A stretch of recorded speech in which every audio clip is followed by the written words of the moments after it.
No, you have a boy. What? You have a boy. Congratulations, it's a boy. I never had a boy. Didn't want a boy.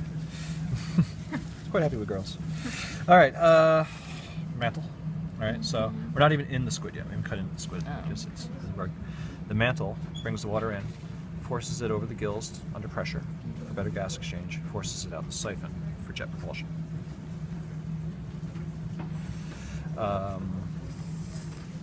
At the base of the gills are discs.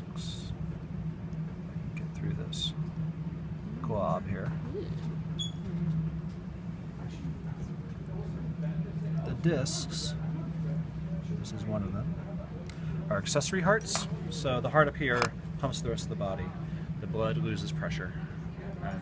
And so these accessory hearts ramp up the pressure when it gets to the gills, so you get better gas exchange under pressure.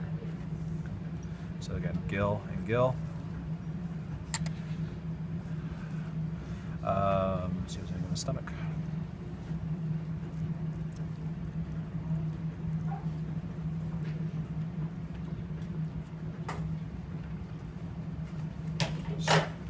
Stomach is empty.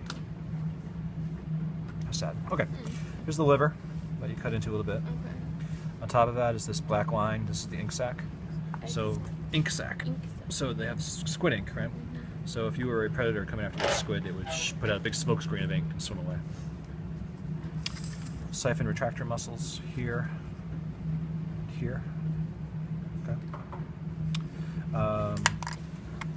8 arms, 2 tentacles. Tentacles are the long ones.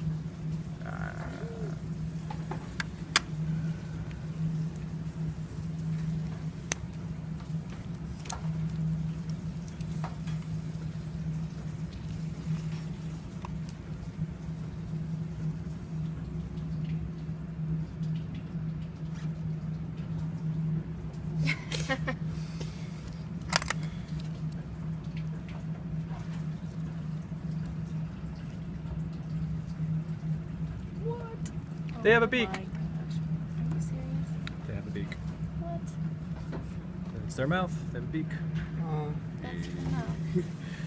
Yep. Oh my gosh. Hold it. Yeah.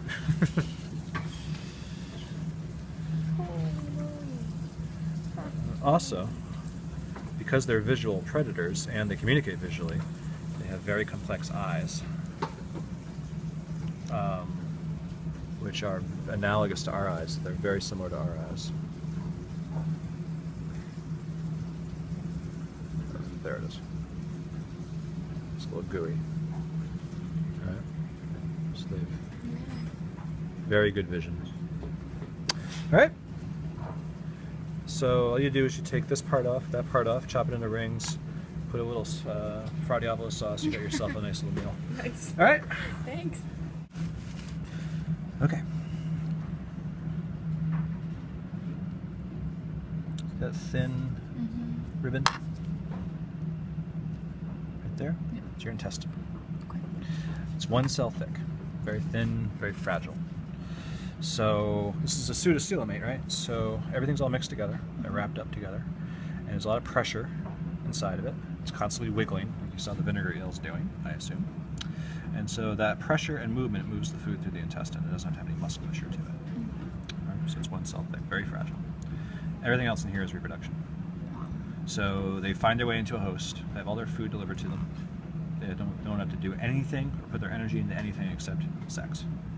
So that's all they do. They just feed on the food you give them and have sex. And then, since they're inside another animal, they don't know where their eggs are going to go. So they just make up for that by producing hundreds of thousands of them and hope for the best. So the female is just packed full of hundreds of thousands of eggs that leave the body every day in the feces, right? The body of the host, that is. And so all this is reproductive. So the very thin threads up here are ovaries. The intermediate threads here are oviducts. Okay. The thicker ones here are the uterus. There's 2. Between you and me, I think you got a boy, but we're going to pretend. Okay. I tried. That's okay. So the difference between visually between a male and a female scarus is the male only has one of everything. Female has two. Okay. So, wait, no, is that? Except for the intestines. Right, good call. But you know what? Take it back. You have two right there. This is a female. Oh, So those are the two uteri. It's just they're so small. Usually they're bigger than this. Okay. And they come together right here. Which, yep, you're right. Females. So that when that was attached here at the vagina. Wow. It's right around there. Okay. Cool. That is a scarus. Lumbricoides. Thank you.